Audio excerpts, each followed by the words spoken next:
Hello and welcome to week 15 of personal branding. This is going to be a short little lecture here on podcasts. Just wanted to give you guys a little overview here on how you can add podcasts to your personal branding and digital marketing these days. So what's a podcast? A podcast is an audio version of a vlog involving recorded audio but not recorded video. Podcasts on a variety of themes and topics which are available. So a variety of formats. There's solo commentary, one-on-one interview, a multi-host talk show. They can be educational, they can be fictional or non-fictional storytelling. Some of the benefits of podcasts is that they are very inexpensive to make and create. They're convenient, easy to consume. The creators establish themselves as thought leaders. You can connect and build trust with your audiences. You can reach new audiences, increase brand awareness, and yes, you can monetize it. So ask yourself, what are some of the blogs you listen to and why? So here's just a short list here of a few of the blogs that I listen to. There's a social media marketing blog I listen to for education, and it's the Social Media Examiner, which I don't know if I've mentioned it in this class, but Social Media Examiner, it's a website. They have a lot of blogs, podcasts. I get a daily newsletter on all the latest happenings of social media. So for that one, it's education. Spartan Up for all the Spartan racers out there. For this one, it's athletic motivation for me. I know the Rogan show is pretty popular for athletes. And Serial, which is a true crime podcast. And for me, that's entertaining. It's just fun to listen to. I listen to it while I do laundry, driving, out walking the dogs, running, cooking in the kitchen, So a big variety of podcasts here.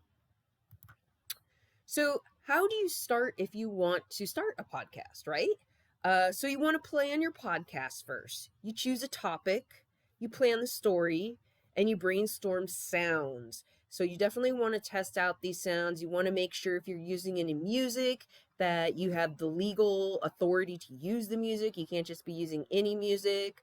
Maybe you use local bands, maybe you create your own music with different apps or just all different sorts of sounds. And you want to do sound checks with all your different technology and equipment. There's so much out there. You can go really basic on your equipment, or you can spend a ton of money on your equipment.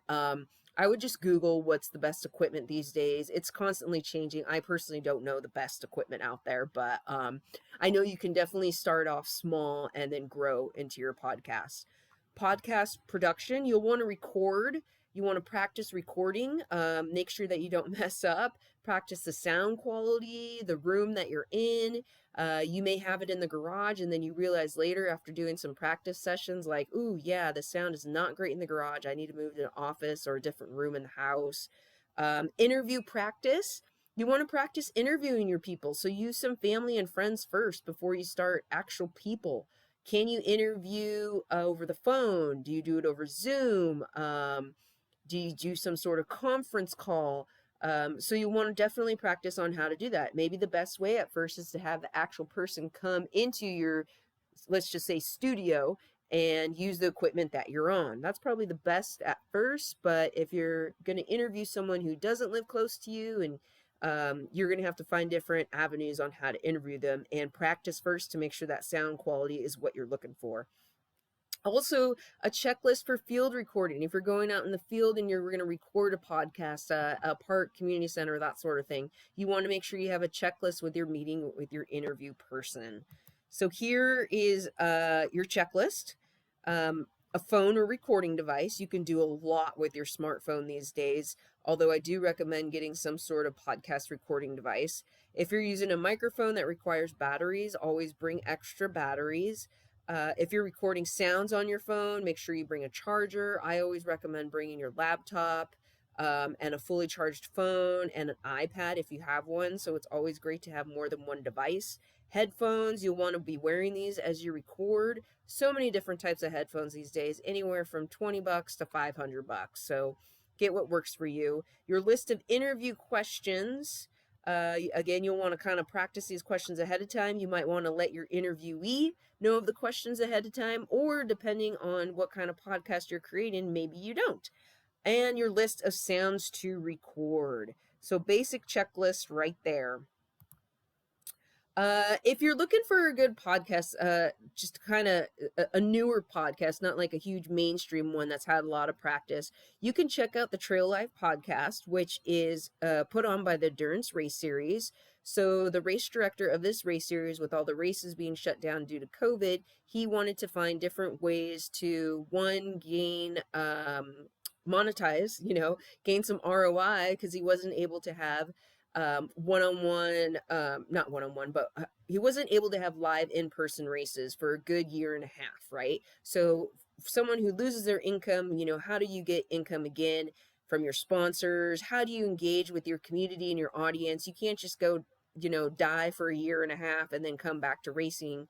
You need to make sure you're still top of your mind for your prospects and your community and your audience. So the race director of the Endurance Race Series created the Trail Life podcast, and it was his way to have sponsors put in little plugs into his podcast, so he was able to monetize it, which everyone wants to do. He was able to relate to his community and to gain outreach. He was able to get new followers to his website. So the link to the podcast is actually through his website here, so people could go to the website, new people, and he would get new followers and also keep engaging with current followers as well. So it was a really good game plan, marketing plan during the time of COVID. And now as I'm doing this recording in May of 2021, he's back to doing in-person races, but it's great that he is still continuing to do the podcast. Now, this particular person, he had a mini office and warehouse, so he just bought, the minimal equipment. He reached out to his interviewees. They came into his office where he had the good sound quality and all that, and he was able to create these podcasts. And then as he gained knowledge and experience in creating the podcast and the sound, he was able to then do the interviews with people who did not live close to him via Zoom and over the telephone. So if you're interested in learning more about his podcast, here's the link. He actually interviewed me for one of his ultra runners, and I encourage you to come listen to it, learn a little bit about me, learn a bit about him, and it's a fun podcast to listen to. So that's kind of all I have here on podcast. Again, just a quick overview.